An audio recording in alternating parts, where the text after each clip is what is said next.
మీ ఆసిఫ్ని customer నాకు call చేసి LG AC అండి మాది, ఒక 2-3 నిమిషాలు అవుట్డోర్ అనేది సౌండ్ వచ్చి ఆగిపోతుందని చెప్పేసి నన్ను పిలిపించారు.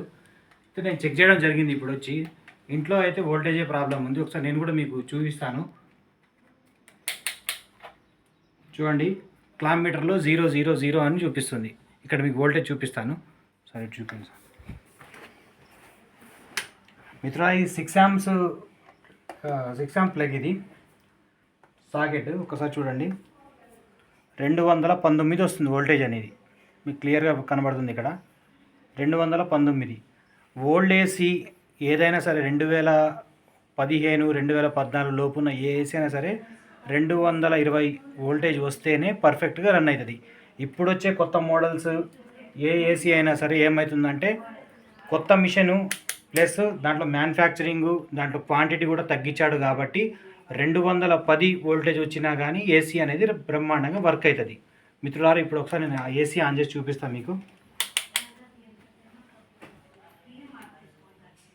218. సార్ ఏసీ ఆన్ చేయండి. అది ఏసీ కలిపి చూపించండి. చూడండి, ఏసీ ఆన్ చేశారు.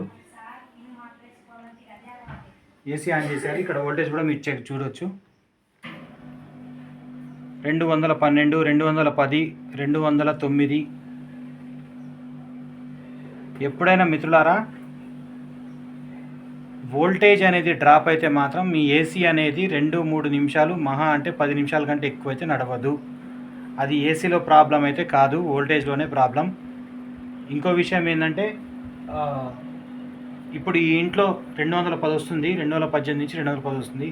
హాల్లో మరియు ముందు వాష్ ఏరియాలో, బాల్కనీలో, ఇంకా లైట్స్, ఫ్యాన్స్ ఏది ఉన్నా కానీ ఆన్ చేశారనుకోండి, కిచెన్లో కూడా ఈ వోల్టేజ్ అనేది ఇంకా డ్రాప్ అవుతుంది. ఈ డ్రాప్ అవ్వడం వల్ల కంప్రెసర్ అనేది ఇంటర్నల్గా ట్రిప్ అయిపోతుంది, ఓవర్ హీట్ అయ్యి. Okay right, thank you friends.